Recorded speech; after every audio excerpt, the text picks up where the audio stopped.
안녕하십니까. 백산사주TV 시청자 여러분 반갑습니다. 오늘은 명리학의 비전에 대해서 말씀을 나눠볼까 합니다. 저는 명리학이 일반 철학관에서 인생의 애환을 같이 기뻐하고 슬퍼하는 그런 상담자로서의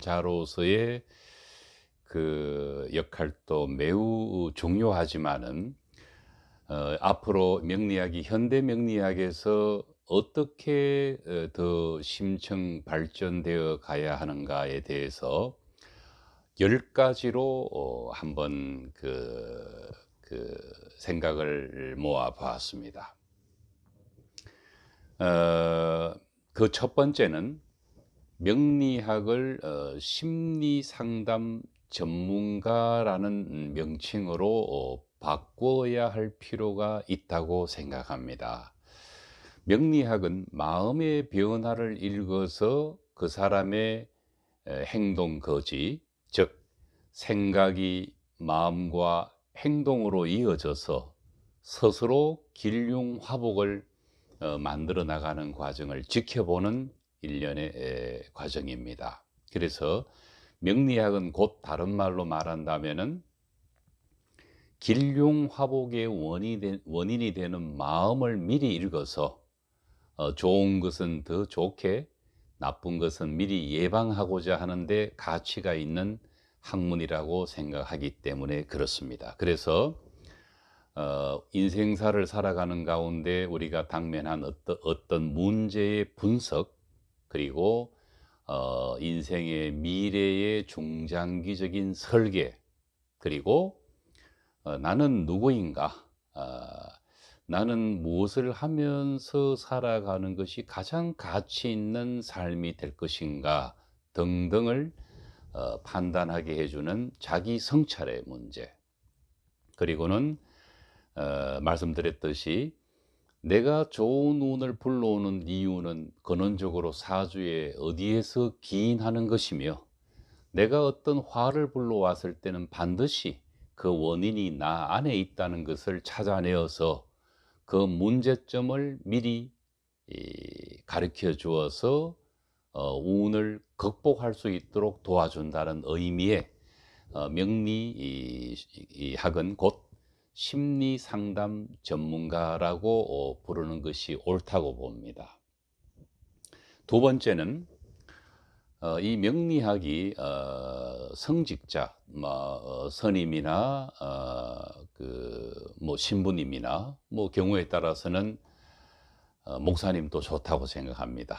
종교가 그 셋만 있는 것은 아니니까 이런 그 성직자들이 신도들을 대상으로 그 신도의 그 문제점을 같이 이해하고 또 문제 해결을 종교적으로 도와주는데 일종의 수단으로서 교화 수단으로서 매우 가치 있는 학문이라고 생각합니다. 제가 알기로는 우리 인류가 만들어낸 학문 또는 유사 학문 중에서 인간을 이렇게 객관적으로 분석하고 이해할 수 있는 이론 체계는 없다고 생각합니다. 그래서 성직자들의 교화 수단으로서 매우 필요하다고 생각하는 것입니다. 세 번째는 교직자나 또는 그 교직자가 제자, 학생을 이해하거나 또 부모가 자기 자식을 훈육하는 데 있어서 내 자식의 어떤 특장점을 미리 잘 알고 거기에 대처한다면은 부모나 스승도 스트레스 받지 않고 제자나 자식도 스트레스를 받지 않고 즐겁게 자기 인생의 목표를 향해 나아갈 수 있지 않을까라는 기대를 할 수가 있는 것입니다.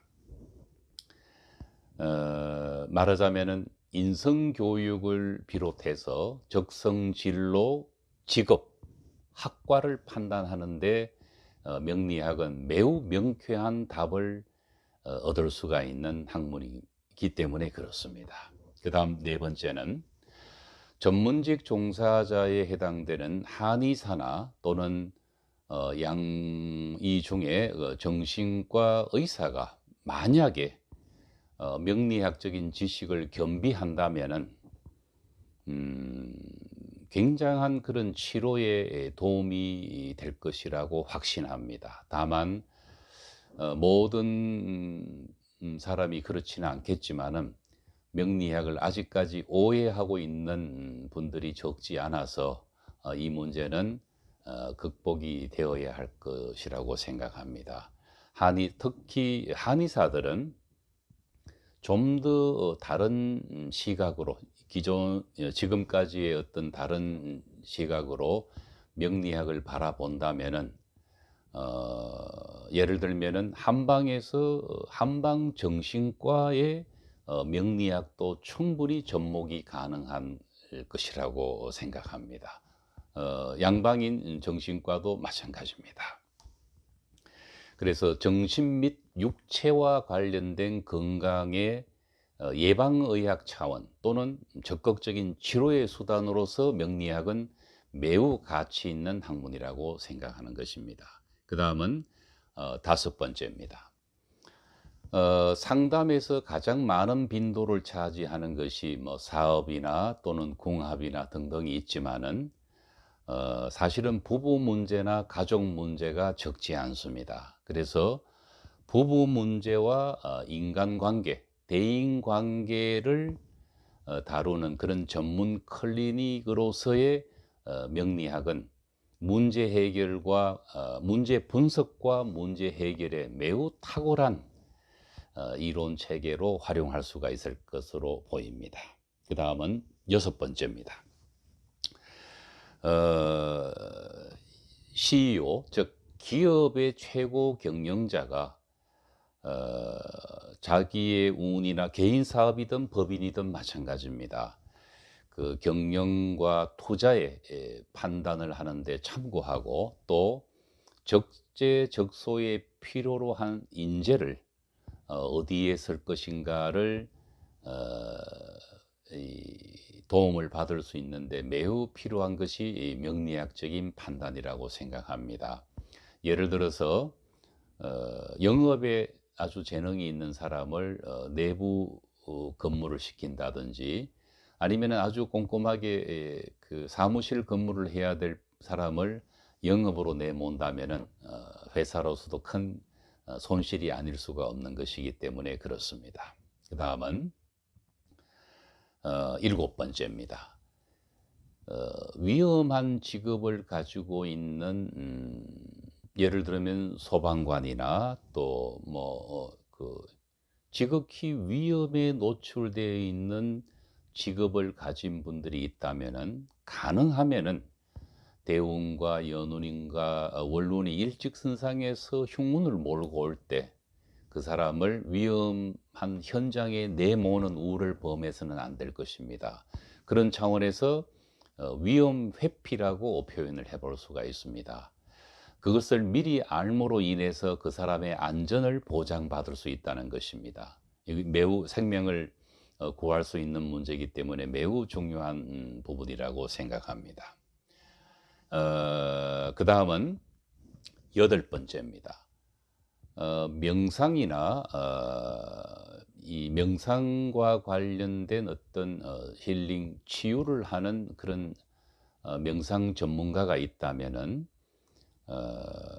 상대의 마음을 미리 알고 그 사람이 보다 더 빨리 편안하게 마음의 평화를 얻을 수 있는 수단으로서 명리학은 매우 가치가 있을 것이라고 생각합니다. 그 다음은 9번째입니다. 사람의 능력이 위로부터 아래까지 다양한 능력이 있습니다. 어떤 사람은 머리가 좋고 어떤 사람은 재능이 좋고 또 어떤 사람은 화술이 좋고 어떤 사람은 아주 그 인성이 풍부해서 대인관계가 원만한, 그래서 다양한 이런 재능을 가진 사람을 분야별로 발굴해서 회사나 또는 어떤 단체에 공급하거나 또는 그 인재를 분석해 주는 헤드헌터의 영역에서 명리학은 탁월한 그런 도움을 받을 수가 있을 것 같습니다. 아무리 사람을 판단하는 다른 어떤 객관적인 자료들이 있지만은 명리학만큼 객관적이고 직접적인, 그리고 그 인간의 내면을 충분히 이해할 수 있는 학문은 그렇게 많지가 않고, 어쩌면은 명리학 외에는 없을지도 모른다는 생각을 하고 있습니다.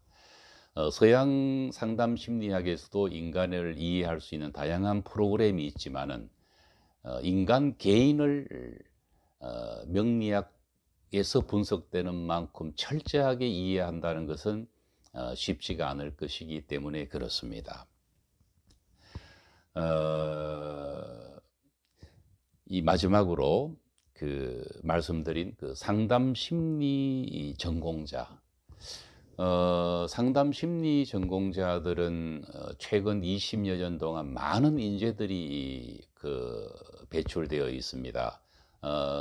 제가 알기로는 석사 과정이나 박사 과정에 그런 고학력자들도 매우 많은데, 실제로 제가 상담하면서 그런 상담 심리 프로그램에 의해서 자녀의 어떤 그런 심리 치료에 도움을 받아본 경험을 가진 사람들의 말에 의하면은 그렇게 충분한 도움이 되지는 못했다는 그 이야기를 듣고 있습니다. 그래서 제 개인적으로는 만약에 그들이 명리학을 제대로 배워서 그들의 학문과 잘 접목을 한다면은 그야말로 단순하게 명리학만 공부를 배우는 사람보다 보다 가치 있게 명리학을 활용할 수 있지 않을까라는 생각을 해보았습니다. 실제로 상담 심리를 전공한 분들이 이 명리학에 많은 관심을 가지고 있다는 점은 매우 고무적인 일이라고 할 수 있을 것 같습니다. 지금까지 10가지를 한번 열거해 봤습니다. 더 많이 있을 거로 생각되지만은, 그러나 항상 이런 명리학을 권하면서 고민이 있습니다. 그 고민이라는 것은 명리학은 윤리를 다루는 학문이 아닙니다. 그 사람의 있는 그대로를 객관화시켜서 분석을 하는 이론 체계이기 때문에, 만약 누군가가 나쁜 마음으로 어떤 사람의 사주를 분석한 결과 그 사람이 임의로 또는 자기 주관에 의해서 잘못 판단하거나 또는 잘 판단했다 하더라도 그 사람의 단점을 이용을 한다거나 그렇게 된다면은 이 명리학은 매우 위험한 흉기에 가깝게 됩니다. 그래서 명리학을 공부를 하고 또 명리학을 수단으로 해서 인간의 어떤 생활에 깊숙이 관여해서 카운셀러로서의 역할을 하고자 하는 분들은 자기 자신의 마음부터 잘 중화하고자 하는 그런 의지와 노력이 있어야 한다고 생각합니다. 쉽게 말하면은 명리 상담가가 자기 감정에 치우쳐서 자기 감정을 충분히 다루지 못한다면은 그것은 어불성설이 될 수도 있기 때문에 그렇습니다. 자기 마음도 못 다스리는 사람이 남의 마음을 다스리라고 한다는 것은 그것은 코미디와 같은 이야기입니다. 그래서 저도 오랫동안 공부를 했지만은 그 점에 있어서는 자유롭지 못합니다. 어떤 인간이든지 순간의 감정에 노출되기도 하고 해서 더더욱 명리가는 자기 자신을 돌아보는데 철저해야 하고 타인의 사주를 볼 때보다 더 냉정하고 엄격해야 된다고 생각합니다. 오늘은 그 명리학의 비전에 대해서 어떤 분야와 응용을 하면 좋고 또 명리학은 어떻게 활용하면 좋은가에 대해서 뭐 이런저런 말씀을 한번 나눠 보았습니다. 다음 시간에 뵙겠습니다.